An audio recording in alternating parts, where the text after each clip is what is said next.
Welcome to my channel Avani's world. శ్రీ పరాభవ నామ సంవత్సరం, ఉత్తరాయణం, గ్రీష్మ ఋతువు, అధిక జ్యేష్ఠ మాసం, శుక్లపక్షం.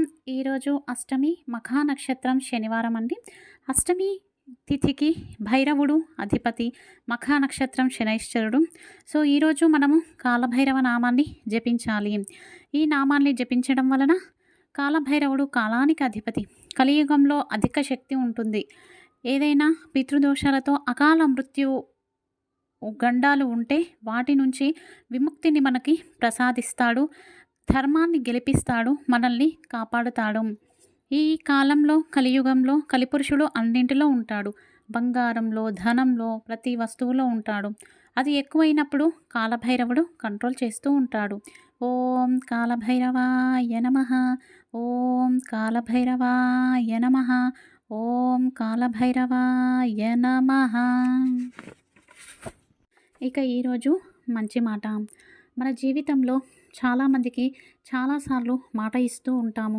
అది నెరవేర్చకుండా ఉంటాము. కానీ ఎప్పుడైతే మనం నెరవేరుస్తామని మాటిస్తామో వాళ్ళు ఆశ పెంచుకొని ఎదురు చూసి ఆ క్షోభను అనుభవిస్తూ ఉన్నప్పుడు అది ఖచ్చితంగా మిమ్మల్ని తడుతూ ఉంటుంది. దయచేసి ఎవరికైనా మాట ఇచ్చేప్పుడే ఆలోచించండి. మాట ఇచ్చారా, ఖచ్చితంగా అది నెరవేర్చండి. ఏదైనా కూడా మనం ఆకాశానికి ఒక రాయిని విసిరితే అది 10 రెట్ల స్పీడ్తో మళ్ళీ కిందకి పడుతూ ఉంటుంది. ఎందుకంటే వెళ్ళేటప్పుడు ఒక స్పీడ్తో వెళ్ళింది, అది మన శక్తి సామర్థ్యంతో వెళ్ళింది. కానీ తిరిగి వచ్చేటప్పుడు ప్రకృతి శక్తితో సహా అది కిందకి వస్తుంది. అది గుర్తుంచుకోండి. ఒక చిన్న కథ. ఒక ఫ్యామిలీ ఉంటుంది. ఒక డెజర్ట్ అంటే ఎడారికి టూరిజం కోసం వెళ్తారన్నమాట ఆ కుటుంబాలు. ఇక ఒంటెల పైన ఎక్కి ఆ డెజర్ట్లో తిరుగుతూ ఉంటారు. అనుకోకుండా ఆ ఎడారిలో పెద్ద సుడిగాలి వస్తుంది. ఒంటెలన్నీ పారిపోతాయి. జనాలు ఒక్కో వైపు వెళ్ళిపోతూ ఉంటారు. అనుకోకుండా ఒక వ్యక్తి మాత్రం చాలా దూరంగా వెళ్ళి పడిపోతాడు. లేచి చూస్తే ఎవ్వరూ కనిపించరు. దారి వెతుకుతూ వెళ్తాడు, కానీ దారి కనిపించదు. తనకి చాలా దాహం వేస్తూ ఉంటుంది. తన బ్యాగ్లో ఉన్న వాటర్ అన్నీ అయిపోతాయి. ఇక ఆ రోజు అలా గడిచిపోతుంది. మరునాడు ఉదయం సూర్యుడు ఎటువైపు అయితే ఉదయించాడో దానిని చూస్తూ దారి వెంట వెళ్తూ ఉంటాడు. కాస్త దూరంలో ఇల్లులాగా కనిపిస్తూ ఉంటుంది. కానీ దగ్గరికి వెళ్తే అది ఇసుక దిబ్బయి ఉంటుంది. మరి కాస్త దూరం వెళ్ళగానే మళ్ళీ అలాగే అవుతుంది. ఇంకొంచెం దూరం వెళ్ళగానే అక్కడ ఒక గుడిసె కనిపిస్తుంది. అది కూడా ఇసుక దిబ్బే అనుకుంటూ అతను వెళ్తాడు. కానీ అక్కడికి వెళ్ళాక ఆ గుడిసెలో ఒక బోర్ ఉంటుంది. ఆ బోరింగ్ను కొడితే అస్సలు వాటర్ రావు. ఇక అతను అనుకుంటాడు, నా జీవితం అయిపోయింది, ఇక నేను ఈ దాహంతోనే చనిపోతాను. భగవంతుడా, నేను పూర్వజన్మలో ఏం చేశానో నాకు తెలియదు. ఈ జన్మలో చాలామందికి మాట ఇచ్చి ఉంటాను. నా భార్య పిల్లలను బాగా చూసుకుంటాను అని చెప్పి ఉంటాను. దయచేసి మరుజన్మ అంటూ ఉంటే నేను ఇవన్నీ తీర్చే విధంగా నన్ను పుట్టించు స్వామి అని బాధపడుతూ కళ్ళు మూసుకుంటాడు. ఇక అంతలోనే అతను చనిపోయాడేమో అని అనుకుంటాడు. 2 నిమిషాలకు మెలకువ రాగానే ఆ గుడిసెలోంచి బయటకు వస్తుంటే అక్కడ ఒక బాటిల్ కనిపిస్తుంది. ఆ బాటిల్ పైన ఒక స్టిక్కర్ పెట్టి ఉంటుంది. ఈ వాటర్ని బోరింగ్లో వేసి బోర్ వాటర్ని యూజ్ చేసుకోండి. మీకు ఎన్ని కావాలో అన్ని వాడుకొని మళ్ళీ ఈ బాటిల్లో నింపి పెట్టండి అని చెప్పేసి ఉంటుంది. ఇక అతను ఆలోచిస్తాడు, ఈ వాటర్ వేయగానే బోర్ వాటర్ రాకపోతే పరిస్థితి ఏంటి? ఈ నీటిని నేను తాగాలా, లేకపోతే బోర్లో వేసి బోర్ నీళ్ళు కొట్టుకోవాలని ఆలోచిస్తాడు. సరే ఏదైతే అది అయింది అనుకొని ఆ బోర్ నీళ్ళలో ఆ నీళ్లు బోర్లో వేసేసి బోరింగ్ కొడతాడు. అప్పుడు నీళ్లు వస్తాయి. మంచిగా తన శరీరాన్ని, కాళ్ళను, చేతులను, ముఖాన్ని కడుక్కొని చల్లబరుచుకుంటాడు.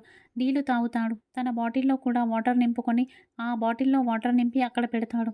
ఇక అక్కడ పక్కనే ఒక పేపర్ పైన పెన్సిలు, పేపరు ఉంటుంది. దానిపైన ఇక్కడ నుంచి బయటకు వెళ్ళే మార్గం మ్యాప్ అనేది ఉంటుంది. ఆ మ్యాప్నంతా సరిగ్గా గుర్తుంచుకొని తను అక్కడి నుంచి బయలుదేరి బయటకొస్తాడు. ఆ బయటకు వచ్చేప్పుడు ఒక్కసారి వెనక్కి తిరిగి చూస్తాడు. దాని అంతరార్థం ఏమిటి అంటే, మనం ఎక్కడి నుంచి వచ్చామో అక్కడి నుంచి మనం మర్చిపోకూడదు. ఇప్పుడు మనం గొప్ప స్థాయిలో బ్రతకొచ్చు, కానీ ఒకప్పుడు ఎలా ఉన్నాము అన్నది మనం ఖచ్చితంగా గుర్తుంచుకోవాలి. మనం గుర్తుంచుకోకుండా అహంకారంతో ప్రవర్తిస్తే మళ్ళీ అదే రోజులు మనకు వస్తాయి. అవే కష్టంలో మనం చిక్కుకుంటాము. ఇక మన సంప్రదాయంలో భాగంగా పెళ్లి తర్వాత ఆడవాళ్ళు పుట్టింటి నుంచి చాలా వస్తువులు తెచ్చుకుంటూ ఉంటారు. కానీ అలా తెచ్చుకోకుండా ఉండే వస్తువులు కూడా ఉన్నాయి. అందులో మొదటిది చింతపండు, తర్వాత ఆవకాయ, నూనె, అలాగే ఏవైనా దేవుడి విగ్రహాలు కానీ, దేవుడి ఫోటోలు కానీ, అమ్మా నాన్న పూజించేవి మీరు తెచ్చుకోవద్దు. కొత్తవి మీ ఇంట్లో తెచ్చి పెట్టుకొని పూజించుకోండి. కానీ వాళ్ళు పూజించినవి తెచ్చి మీరు తెచ్చుకోవద్దు. ఇలా చేసినట్లయితే పుట్టింటి వాళ్ళు దారిద్ర్య బాధల్లో చిక్కుకుంటారు. వాళ్ళ దగ్గర ఏమీ ఉండక దరిద్రం వస్తుంది. ఇక రేపు ఉదయం పూజించవలసిన పూజ అండి. భగవంతుడు రేపు లక్ష్మీనారాయణలను పూజించి అర్చించి ఏదైనా తీయని ప్రసాదాన్ని నైవేద్యంగా సమర్పించి కొబ్బరికాయను కొట్టండి. ఈ విధంగా చేసినట్లయితే వివాహం లేని వారికి వివాహ యోగం, ఎవరైనా భార్యాభర్తలు దూరంగా ఉన్నట్లయితే వారు దగ్గరికి రావడానికి సహాయపడుతుంది. రోజు తారాబలం. ఈరోజు నిత్య నక్షత్రం మఖ నక్షత్రం, అశ్విని మఖ మూల నక్షత్రం వారికి జన్మతార, భరణి పుబ్బ పూర్వాషాఢ వారికి పరమమిత్రతార, కృతిక ఉత్తర ఉత్తరాషాఢ వారికి మిత్రతార, రోహిణి హస్త శ్రవణ నక్షత్రం వారికి నైదనతార, మృషిర చిత్త ధనిష్ట నక్షత్రం వారికి సాధకతార, ఆరుద్ర స్వాతి శతభిష నక్షత్రం వారికి ప్రత్యక్తార, పునర్వసు విశాఖ పూర్వ భాద్ర నక్షత్రం వారికి క్షేమతార, పుష్య అనురాధ ఉత్తర భాద్ర నక్షత్రం వారికి విపత్తార, ఆశ్లేష జ్యేష్ఠ రేవతి నక్షత్రం వారికి సంపదతార. ఇక వాస్తు పరిష్కారంలో భాగంగా ఏ ఇంట్లో అయితే యజమాని కానీ పిల్లలు కానీ డిప్రెషన్కి వెళ్ళడం, సైకలాజికల్గా ఓవర్ థింకింగ్ చేయడం, ఏదో చేయాలి అనుకుని ఏమీ చేయకుండా ఉండడం లాంటివి జరుగుతున్నాయో ఆ ఇంట్లో బ్రహ్మస్థానం మూసి